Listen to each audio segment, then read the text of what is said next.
Hello, my name is Brandon, and I am coming to you from ASU Polytechnic at the Applied Arts Pavilion, and I will be reading to you Lamia by John Keats. Do not all charms fly at the mere touch of cold philosophy? There was an awful rainbow once in heaven. We know her woof, her texture she is given. In the dull catalogue of common things, philosophy will clip an angel's wings, conquer all mysteries by rule and law, empty the haunted air and numb mind, unweave a rainbow. John Keats wrote this in 1820, centuries after Newton had lived. And the poem is referring to his work with prisms, in that he discovered that a prism refracts light and breaks it down into the colors of a rainbow. And by doing this, John Keats is angered that he can take something that is so majestic and beautiful and once was unexplainable as a rainbow and break it down so simply that it kind of kills the mystery and beauty of it. So the questions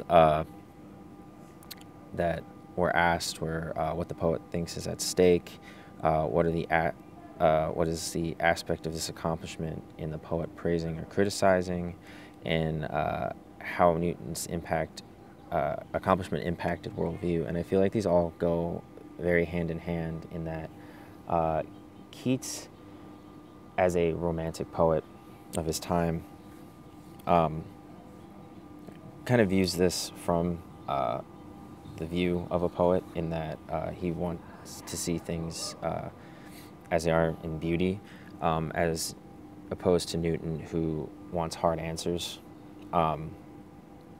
in that Keats believes that by Newton doing this, he destroys the very essence of beauty that a rainbow is. And I'm sure we all remember as a child looking up at the sky after it rains and seeing a rainbow and just being in awe of its beauty. And some of the lines where he's definitely, you can definitely tell he's making this jab at Newton, and his theories are that conquer all mysteries by rule and line. I believe this is referring to that his theory makes a rainbow so restrictive in now what it is, now that we have an answer to exactly what a rainbow is, that you kind of lose your imagination in what you could think it could be, since we do now know exactly what it is. Another one being that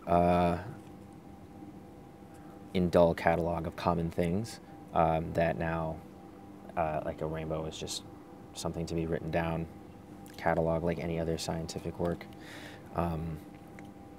And I found that kind of painful personally, that they did take something so beautiful as a rainbow and you could write it down and simply like throw it away in a filing cabinet to collect dust. But obviously not exactly what happened, but I believe this is the kind of thought that Keats had on it, in that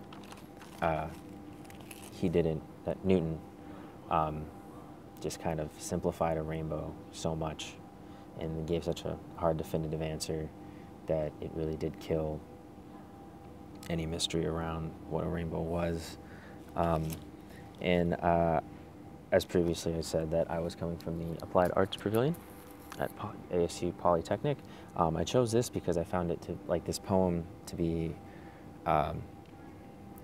you have the Arts Pavilion where we have a lot of our performing arts and our arts classes, like drama, for instance, in that it's on Polytechnic campus, which is known for having a lot of STEM majors, mathematics, physics, engineering, and that the poem itself is an argument, or the thought of a romantic poet versus scientists such as Isaac Newton. So I thought that this was an appropriate spot to be in, kind of the contradictory forces there, but obviously they live in harmony here. Yeah, I'd like to thank you for listening, and bye.